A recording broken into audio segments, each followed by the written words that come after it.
안녕하세요. 신영걸 교수입니다. 4장 유형자산 첫 시간입니다. 첫 번째 강의에서는 유형자산의 의의, 유형자산을 인식하는 기준, 그리고 원가의 구성 요소, 원가를 어떻게 측정하는지를 다양한 거래를 통해서 살펴봅니다. 먼저 유형자산의 의의인데요. 유형자산은 기준서 1016호를 적용하는데요. 1016호에선 유형자산을 다음과 같이 정의합니다. 재화나 용역의 생산이나 제공, 타인에 대한 임대 또는 관리 활동에 사용할 목적으로 보유하는 물리적인 형태가 있는 자산으로서 한 회계기간을 초과하여 사용할 것이 예상되는 자산을 유형자산이라고 봅니다. 일단 유형이니까 무형은 아니죠. 물리적인 형태가 없는 무형자산과 구별이 됩니다. 대충 한두 달 쓰고 마는 것은 유형자산이 아니죠. 그래서 한 회계기간을 초과 사용할 것이 예상되어 이미 회계원리 시간에 배웠겠지만 수년에 걸쳐 토지를 제외한 유형자산은 상각을 하게 되겠죠. 그런데 회사의 영업활동에 사용할 목적으로 보유를 한다고 했는데 여기에 타인에 대한 임대라는 것이 있습니다. 우리가 다음 5장에서 투자부동산을 배우는데요. 투자부동산도 임대 목적으로 보유하는 자산 아닙니까? 그러면 여기 또 타인에 대한 임대, 여기 또 타인에 대한 임대인데 투자부동산은 타인에 대한 임대인데 부동산입니다. 토지나 건물과 같은 여기서 말하는 타인에 대한 임대 목적으로 갖고 있는 유형자산이라 함은 토지, 건물 이런 부동산을 제외한 소위 동산을 의미합니다. 기준서 1016호를 적용한다고 했는데요. 기준서 1016호를 제외하는 자산으로는 매각예정으로 분류되는 유형자산, 이거는 매각예정 비유동자산에 대한 별도의 기준소가 있습니다. 농림, 어업활동과 관련되는 생물자산도 별도 기준소가 있고요. 1041호 따로 우리가 공부를 할 겁니다. 탐사평가자산이라든지 광물, 매장광물과 광업권 이것도 1016호를 적용하지는 않습니다. 광업권은 무형자산이고요. 매장광물과 관련된 기준서는 아직 국제계 기준에서 마련되어 있지 않습니다. 탐사평가자산은 자원의 탐사 및 평가와 관련해서 지출을 회사의 선택에 따라서 비용 처리도 가능하고 자산 처리도 가능한데요. 썩 중요하지 않아서 중급회계에다가 집어넣고요. 중급회계 입문에서는 설명하지는 않겠습니다. 몇 가지 유형자산 의의와 관련된 문제를 한번 풀어볼까요? 먼저 사례 1번인데요. 공해방지 시설에 추가되어 갑회사는 화학약품을 제조하는 공장을 신축을 했는데 유해가스 배출을 일정 수준 이상 감소시켜야 하는 공해방지 시설을 추가로 설치해야만 정부가 가동을 허가해주는 최근에 법규가 개정이 됐대요. 제조공장은 유형자산으로 분류하는 데 문제가 없는데 추가 설치하는 공해방지 시설도 유형자산으로 분류를 해야 되느냐라는 거예요.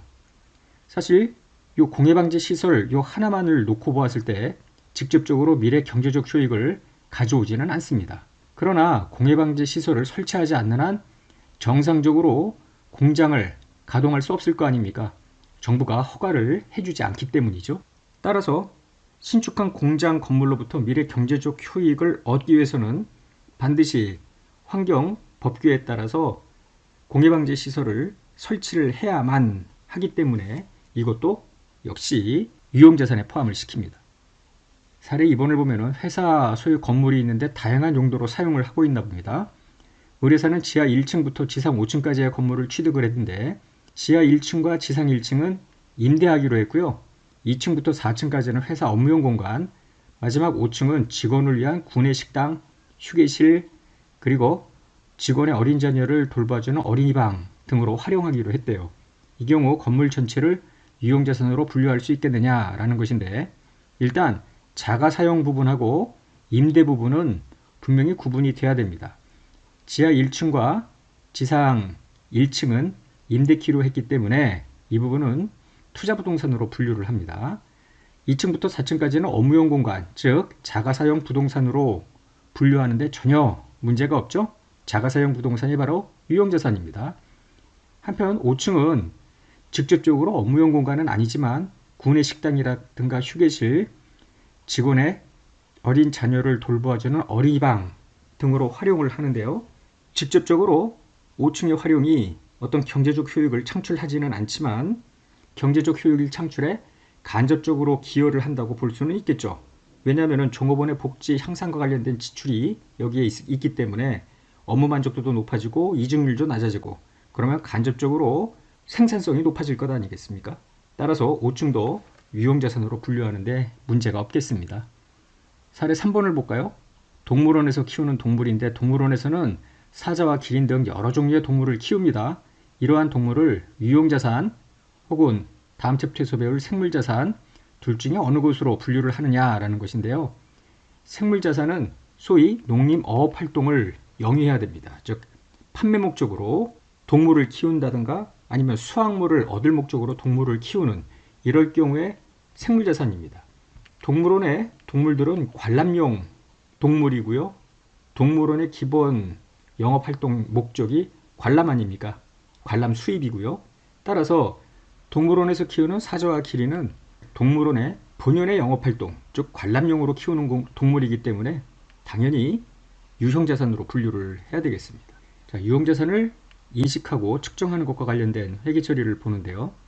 유형자산은 다음에 두 가지 기준을 모두 충족할 때 인식하는 것이죠. 자산으로부터 발생하는 미래 경제적 효익이 기업에 유입될 가능성이 높아야 되고요. 자산의 원가를 신뢰성 있게 측정할 수 있어야 됩니다. 2장에서 배웠던 인식기준과 좀 다르죠. 개념체계는 그야말로 이론에 입각한 것이고요. 이 1016호 각 개별 기준소로 오면은 현실적으로 실무에서 적용 가능하도록 만들어 놓았다 이렇게 생각을 하면 되겠습니다. 그래서 미래 경제적 효익이 유입될 가능성이 높지 않으면 그거는 자산으로 인식할 수 없다라는 거죠. 설령 유입될 가능성이 높더라도 도대체 원가를 모르겠어. 그러면 역시 인식을 못합니다. 이때 원가는 뒤에서도 또 설명이 되겠지만 유형자산을 취득할 때 제공한 대가를 원가라고 합니다. 제공한 대가의 공정가치입니다. 후속 원가도 인식을 해야 되는데요. 처음에 취득을 했고 그 후에 후속적인 지출이 있을 때 이를 비용으로 인식할 건지 아니면 유형자산 장부금액에 가산을 해야 될 건지 결정을 해야 되겠죠. 후속 원가와 최초 원가는 동일한 인식 기준에 따라서 적용합니다. 따라서 일상적인 수선유지 원가 같은 경우에는 미래 경제적 효익을 기대하기가 어렵죠. 발생 시점의 단기손익으로 인식을 하겠죠.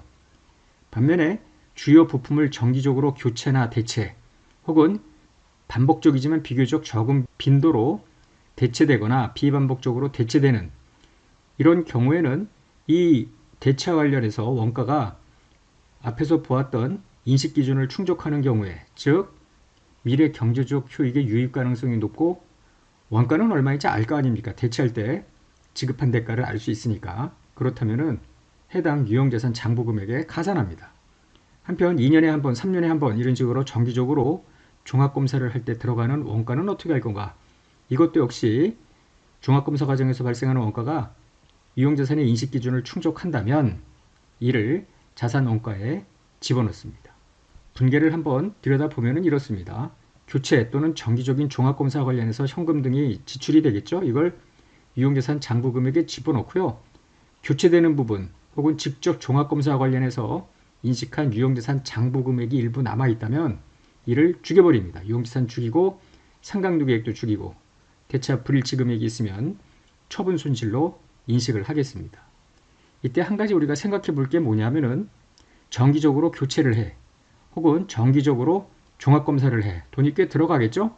이와 같이 미래 지출이 예상되는 정기 교체 등의 원가를 보고기간 말에 수선 충당 부채와 같은 이런 충당 부채로 인식을 할 수 있겠느냐는 거예요. 충당 부채는 의무죠? 과연 이런 것들이 특정 보고기간 말에 현재 의무겠는가? 이런 교체라든가 정기적인 종합검사가 충당부채가 되려면 빼도 박도 못해야 돼요. 회피 불가능한 현재 의무이어야 하는데 해당 유형자산을 매각해버리면 교체라든지 정기적인 종합검사를 회피할 수 있을 거 아닙니까?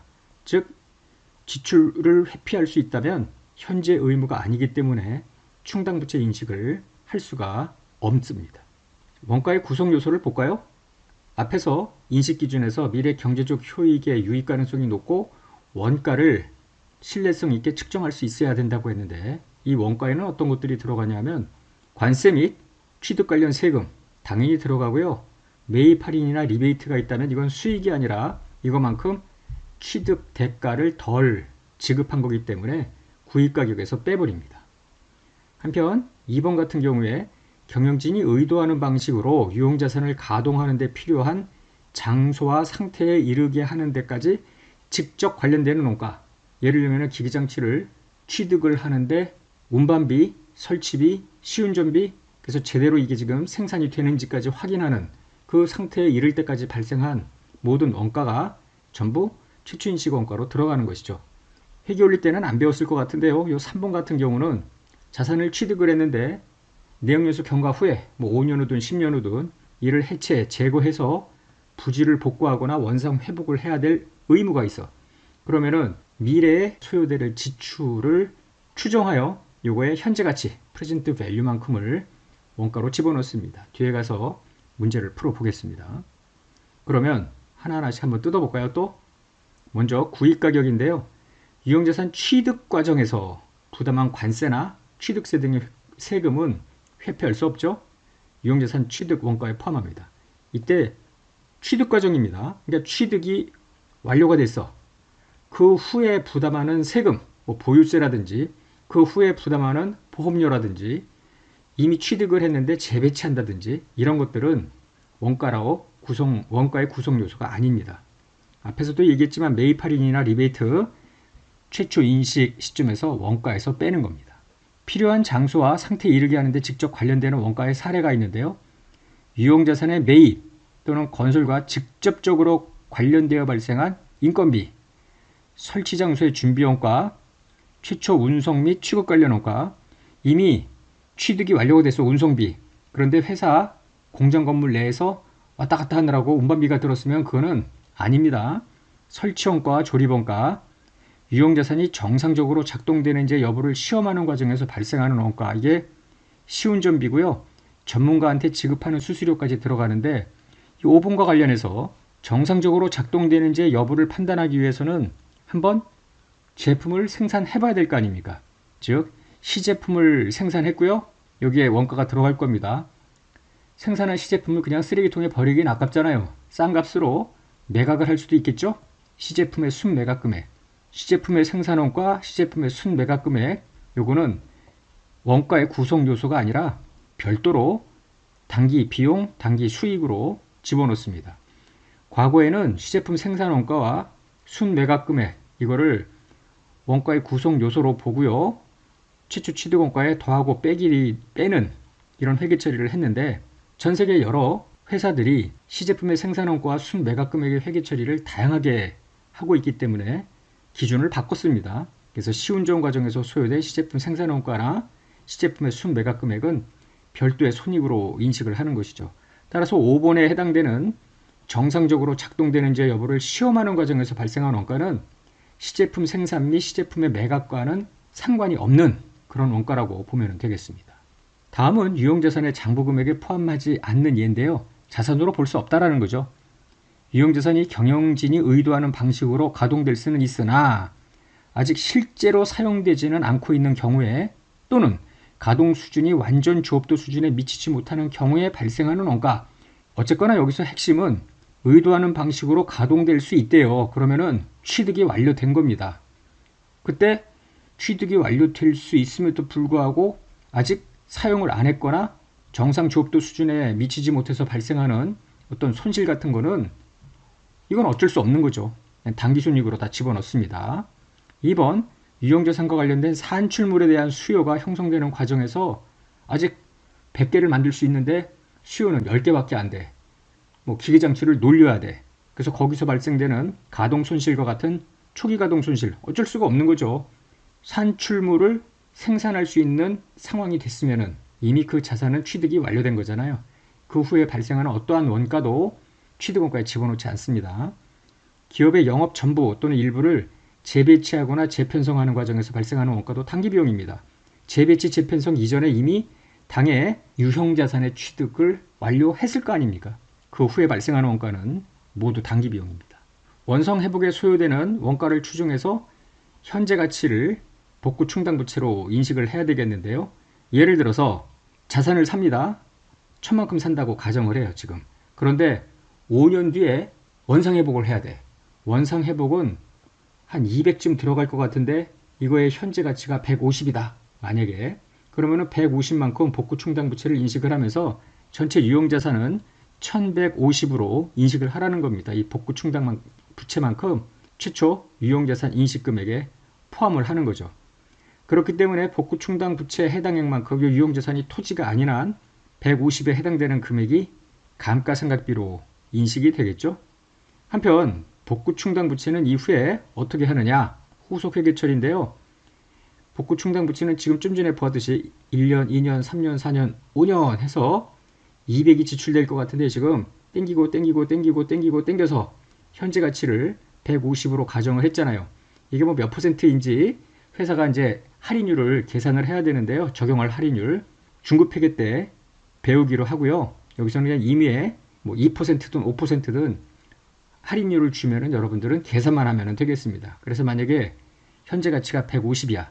그러면 다시 반대로 매년 150을 160, 170, 180 해가지고 200까지는 올려야 될 거 아니에요. 매년 충당 부채로 올리면서 상대 계좌는 이자 비용입니다.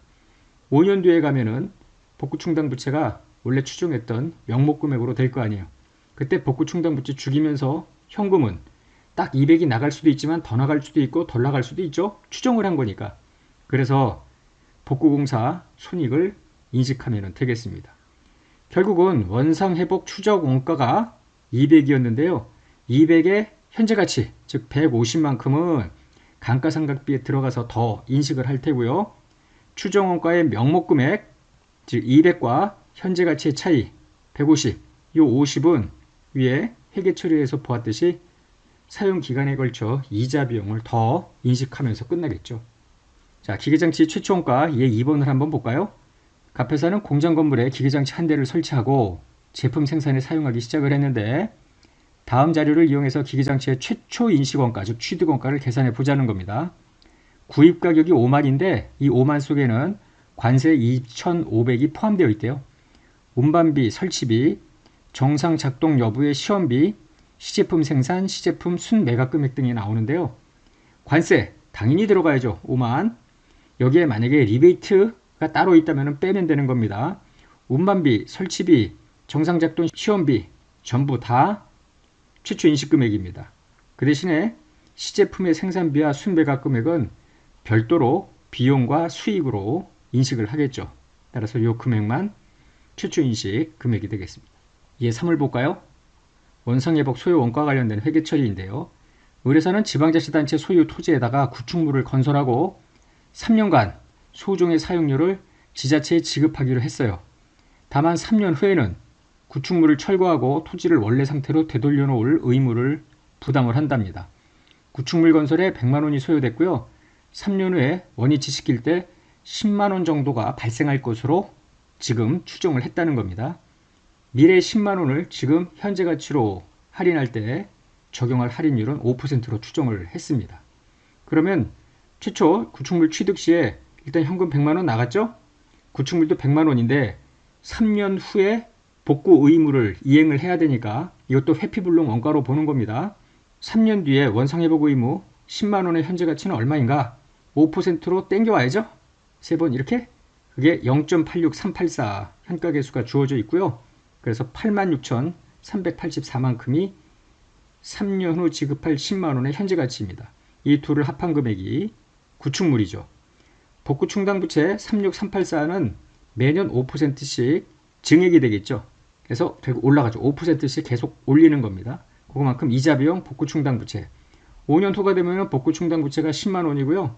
결국은 복구 충당 부채 10만 원 빠지면서 현금이 나가는데 실제 지출이 만약에 11만 원이라면 추가로 손실을 만 원만큼 인식하면 되겠습니다.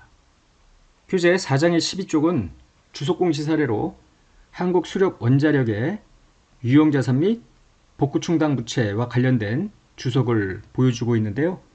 아시다시피 원자력발전소는 내역연수가 다 한 다음에 우리가 한 번도 해보지 않은 원전 해체라는 작업을 해야 될 거 아닙니까? 원상 회복에 꽤 많이 돈이 들어가야 될 겁니다. 그래서 충당 부채를 보면은 사후 처리 복구 정화 비용 해서 이게 단위가 지금 100만 원이죠? 13조 정도가 지금 충당 부채로 들어가 있고요. 그거만큼 자산에다가 더 올려놨을 거 아닙니까? 자산은 자산대로 상각이 됐을 거고요. 그래서 이 복구 추정 자산이라고 해서 별도로 구분하여 이렇게 자산을 처리했음을 알 수가 있겠습니다. 원가의 구성 요소가 끝났고요. 그럼 원가를 어떻게 측정하느냐로 보는데요. 앞서 유형자산의 인식 기준을 보면은 유형자산은 최초 원가로 측정을 하도록 되어 있습니다. 이때 원가의 정의가 있는데요. 자산 취득을 위해서 지급한 현금 등 100만 원을 지급했어, 1억을 지급했어, 그게 원가입니다. 근데 현금 말고 다른 비화폐성 자산을 제공했을 수도 있잖아요. 그러면 그 기타 제공한 대가의 공정가치, 이것이 원가입니다. 지급한 대가, 현금의 공정가치는 현금 그 자체가 될 거 아니에요. 그래서 이렇게 외우세요. 원가란 지급한 대가의 공정가치다. 결국은 인식 시점에 현금 가격 상당액과 같은 금액이다, 이렇게 생각을 하면 되겠습니다. 다만 지급을 하는데 한 방에 주는 게 아니라 뭐 2년에 걸쳐 5년에 걸쳐 이런 식으로 일반적인 신용기간을 초과해서 대금 지급을 이어납니다. 이 경우에는 지급하는 대가 속에 이자 요소가 들어있을 거 아니에요. 얘를 제외하자, 즉 현재 가치로 측정을 하자라는 것이고요. 이자 요소가 배제된 금액이 바로 현금으로 당장 지급을 했더라면 취득했을 그 금액, 현금 가격 상당액으로 측정을 하는 겁니다. 예를 들어 지금 지급하면은 1000인데 3년 뒤로 미뤘어. 그러면은 분명히 1000보다는 더 나갈 거 아닙니까? 1000 플러스 알파. 이 금액의 현재 가치가 1000일 거 아니에요. 그럼 3년 동안 요 알파만큼, 즉 요게 현재 가치고요. 요게 명목 금액인데 두 금액의 차이를 유효이자율법에 따라서 이자 비용으로 인식합니다. 우리가 2장에서 끝부분에 현재 가치 측정 회계 처리를 보았죠? 연습을 해보겠습니다. 이에 4로 가보면은요. 현금 가격 상당액으로 최초 측정이 나오는데 상황 1번은 이래요. 갑은 1년도 초에 기계장치를 취득해서 사용을 하기 시작을 했는데 현금 지급 조건으로 취득을 했다면은 10만 원을 지급했을 거예요. 그런데 갑이 현금이 부족해서 취득 대금을 나중에 주기로 서로 합의를 했다는 거죠. 갑회사는 매도자와 연 6% 유효이자를 합의했고, 즉 6% 이자를 더 쳐서 나중에 현금 지급을 하기로 했던 거예요. X2년 12월 말에 취득대금으로 10만원에 12,360원을 더한 금액을 한꺼번에 주기로 한 겁니다. 이는 대금 지급이 일반적인 신용기간을 초과한 이연된 거래에 해당이 된대요. 자, 상황 1번 같은 경우를 한번 들여다보면 2장 현재가치 측정에서도 현재가치가 적용되는 사례를 본 적이 있는데요. 지금 당장 돈이 있어서 샀으면 10만원을 주면 되는 거야. 그럼 지급한 대가에 금액이 10만원이니까 기계장치의 최초 인식금액은 10만원이겠죠. 근데 지금 돈이 없어서 나중에 2년 뒤에 11만 2,360원을 주기로 했어요. 그러면은 기계장치 여기에 장기 미지급금 이런 분계를 해야 되는데 112360 112360 이렇게 분계를 해야 되느냐 하는 거죠. 만약에 이렇게 해버리면은 대금 지급을 뒤로 미루면 미룰수록 이자 요소가 더 들어가니까 기계장치의 취득원가는 계속 높아지겠네. 동일한 경제적 효익을 갖는 유형자산의 취득대금을 미래로 이연하면 이연할수록 최초 인식금액이 달라진다는 게 말이 안 되잖아요. 현금 가격 상당액, 즉 지금 현찰 거래로 취득을 했더라면 나갔을 그 금액으로 인식을 해줘야 되는 거죠. 즉 11만 2,360원의 현재 가치로 회계처리 하자라는 거예요. 회계처리를 보면은 112360 이게 2년 뒤 2년 뒤에 112360인데 이거 6% 이자를 가산해서 들어간 금액 아니에요. 그러니까 거꾸로 지금 여기에 현재 가치는 얼마인가 나누기 1.06 나누기 1.06 이래야 될 거 아니야. 그래서 1.06의 제곱으로 나누면은 결국 이게 기간 2의 6%의 1원의 현가계수 곱한 거랑 똑같고요. 10만원이 됩니다. 그래서 장기 미지급금 10만원, 기계장치 10만원. 기계장치는 10만원 가지고 이제 삼각하면 될 거고요. 자, 장기 미지급금 2년 뒤에 갚기로 했죠? 1년이 지났습니다. 10만원의 6%만큼 이자 비용 장기 미지급금. 그러면은 10만 6천이 됐습니다. 자, 2000년도 이자 비용 10만 6천에 다시 6%. 그래서 10만 6천에 6% 6,300만큼 이자 비용 장기 미지급금. 그러면은 장기 미지급금 전체 금액이 11만 2,360원 빠지면서 현금 나가고 이렇게 이제 분계를 하면 되겠죠. 상황 2번을 볼까요? 의뢰사는 1년도 1월 1일에 업무용 차량 운반고를 샀대요. 그때부터 사용하기 시작을 했는데 총 취득대금은 50만 원이었다네요. 이걸 한 방에 지급한 게 아니라 취득하면서 1년도 1월 1일에 일단 20만 원을 선납했고 30만 원이 남았죠? X1년부터 매년 말 10만 원씩 3회로 나누어서 지급하기로 했대요. 즉 할부 조건으로 산 케이스입니다. 1년도 현재 차량문방구의 현금 가격 상당액과 의뢰사가 지급할 총 취득대금을 일치시키는 분모의 할인율을 계산해 보았더니 연 5%이더라. 이런 거예요. 상황 2번은 이런 거죠. 지금 20만원, 20만원, 그 다음에 10만원, 10만원, 10만원 이렇게 지급을 한다는 거 아니에요. 1년도, 2년도, 3년도. 요거에 현재 가치로 인식을 해야 되는데 이자율이 5%라는 거 아니에요. 즉 20만원과 10만원, 10만원, 10만원의 연금효과계수 기간 3 5% 연금효과계수 2.72325 10만 곱하기 그래서 472325가 됩니다. 차량문방구 현금 장기미 지급금. 자, 1년도 말에 가서 이자 비용을 인식을 하는데요. 1년도 말, 1년도 초에 장기미 지급금은 27235니까 27235의 1년간 이자 비용은 곱하기 5% 13616 요거만큼 장기미 지급금을 증액을 시키는데 1차 대금을 주잖아요. 현금 빠지면서 장기미 지급금 내려갑니다. 따라서 장기미 지급금의 1년도 말 장부 금액은 27235에 13616을 더하고 10만원을 뺀 금액이 되겠죠. X2년도에는 바로 13616 더하고 10만원을 뺀 185941이 1년도 말 장기미 지급금 장부 금액인데요. 거기에 5%를 곱한 9297만큼 이자 비용 장기미 지급금. 그런데 다시 2차 할부금 또 내잖아요. 10만원 빠지면서 장기미 지급금 또 줄죠. 요 금액이 95238입니다. 2년도 말 3년도 초. 같은 방법으로 계속 분계를 하면 막판에 장기미 지급금 0이 되고 끝나겠습니다. 계속 원가의 측정 사례를 보고 있는데요. 유형자산은 취득 사례가 굉장히 다양해요.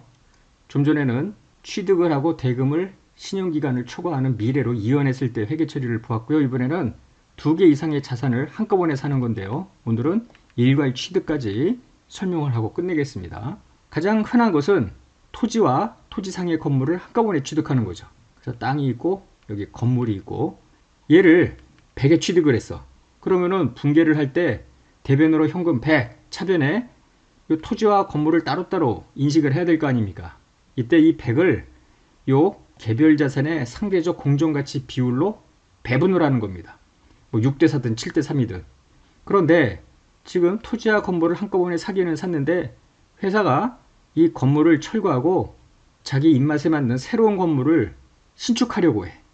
건물 신축을 목적으로 토지 건물을 일괄 취득 후 기존 건물을 철거를 할 때 철거 비용이 만만치 않게 들어가겠죠? 이 철거 비용은 토지 취득원가에 가산합니다. 왜냐하면 토지를 취득을 한 거나 다름이 없어요. 건물까지 취득한 건 아니에요. 왜 이걸 샀냐 하면은 새로운 건물을 짓기 위한 것이고요.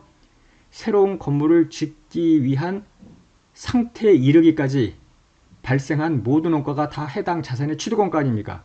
토지를 샀는데 이런 장애물이 있잖아. 이걸 철거하는 데 들어간 비용도 전부 토지 취득원가입니다. 토지는 왜 샀어요? 새로운 건물을 짓기 위해서.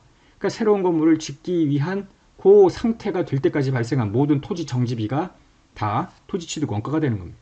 회계 처리 한번 볼까요? 5번인데요. 유형자산의 일괄 취득인데 갑은 토지와 건물을 일괄하여 현금 20만 원을 지급하고 취득을 했는데 토지 건물의 상대적 공정가치는 3대 1이래요. 갑 회사가 일괄 취득한 토지 건물을 계속 사용할 거래. 그럼 20만 원을 3대 1, 즉 4분의 3, 4분의 1로 나누면 되겠죠? 그래서 각각 15만 원, 5만 원의 토지 건물 최초 인식 금액이 나옵니다. 만약에 회사가 건물을 신축하기 위해서 토지와 건물을 일괄 취득했더라면 어떻게 되는가? 지급한 20만 원 전체가 다 토지입니다. 그런데 그 다음에 일괄 취득 직후에 건물을 신축하기 위해서 토지 위에 구건물을 철거했대. 만 원의 철거 비용이 들어갔대요. 그러면은 이 만 원 철거 비용도 다 토지 취득 원가에 들어가는 겁니다. 어때요? 할만하죠? 자, 첫 번째 강의 여기서 끝내고요. 다음 시간에 계속해서 또 다른 토픽으로 원가의 측정을 보겠습니다. 수고하셨습니다.